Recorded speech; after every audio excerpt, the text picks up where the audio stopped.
On one side are the courts and prosecutors, the people who jailed former Trump campaign manager Paul Manafort on Friday, who are investigating Russian interference in the 2016 election, who are pursuing former Trump lawyer Michael Cohen and are raising new questions about the practices of the Trump Foundation.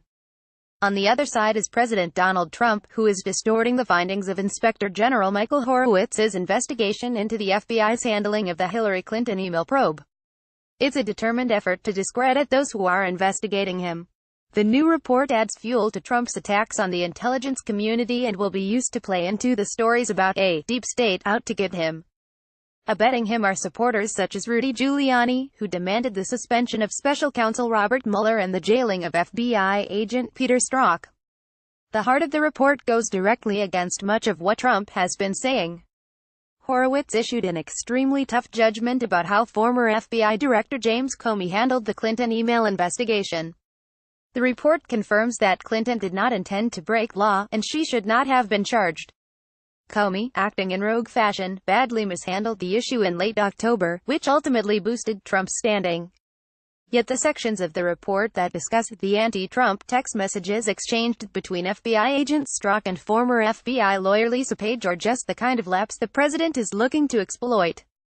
After the report's release, Trump immediately took to Twitter to proclaim, "The IG report is a total disaster for Comey, his minions and sadly, the FBI." In another tweet, he wrote, "FBI agent Peter Strzok, who headed the Clinton, doesn't get any lower than that, and yet the IG didn't report that Strzok and Page did anything to act on their text messages."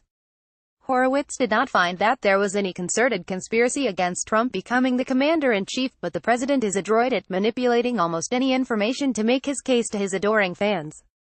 Trump has done more than anyone else to bring the fringe conspiracy concept of a deep state into the mainstream, with the help of his son Donald Jr. Through his attacks on the legitimacy of the FBI, the intelligence agencies and Mueller, he has been able to popularize the notion that certain people in the federal government, who are unaccountable to anyone, are working to push their own agenda and, in this case, subvert the outcome of a democratic election. The theory of a deep state is now discussed regularly in mainstream media conversations. Polls consistently show that the doubts the president has been selling about the legitimacy of the Russia investigation have taken hold among Republicans.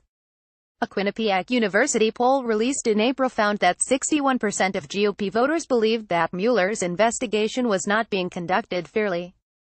Why is it that the concept of a deep state is something that resonates in American culture?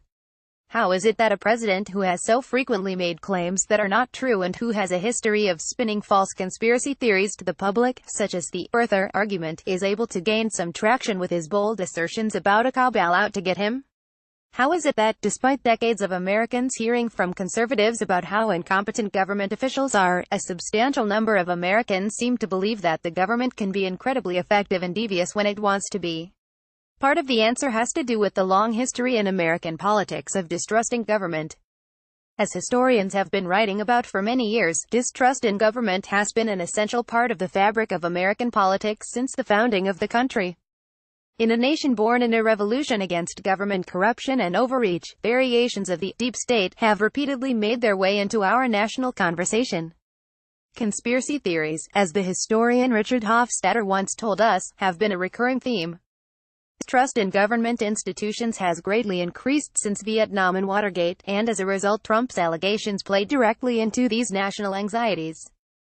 Popular culture has also done a great deal to sell Americans on the idea that secret factions of the government are up to no good.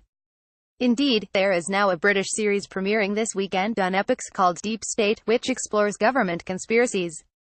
The smash hit television show, Scandal, involved a man who headed a top-secret division of the CIA, B613, whose Uber agents spied, tortured, killed and had the power to control the entire U.S. government. The list of movies, television shows and novels about this theme is too long to include here. Perhaps most important is the fact that our intelligence agencies have an extensive record of doing bad things, which makes it hard for them to retain the trust of the American public. Senator Frank Church's famous 1975-1976 committee investigations into the CIA revealed how agents conducted illegal surveillance on American citizens and undertook secret operations to assassinate foreign leaders. During Ronald Reagan's presidency, the shocking scandal of Iran-Contra in 1986 and 1987 exposed how a small group of officials in the National Security Council and CIA secretly sold weapons to Iran and illegally used the money to support the Nicaraguan Contras. More recently, Edward Snowden's leak of classified material revealed how the National Security Agency was conducting far more extensive surveillance of telephone conversations in the post-9/11 era than the public ever knew. While none of these scandals has proven the existence of a deep state, they have been more than enough to shake the confidence that citizens have in our intelligence agencies always doing the right thing. Add all of this up and it is not hard to see why there is room for a president to spread the notion that the deep state is real and that its top leaders are willing to attempt to overthrow the democratic process. Trump will continue his attack on the investigators, arguing that secret pockets of government are out to get him.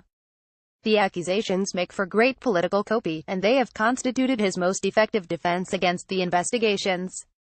He has already started to extend his attacks to the New York Attorney General, who filed a lawsuit this week against the Trump Foundation.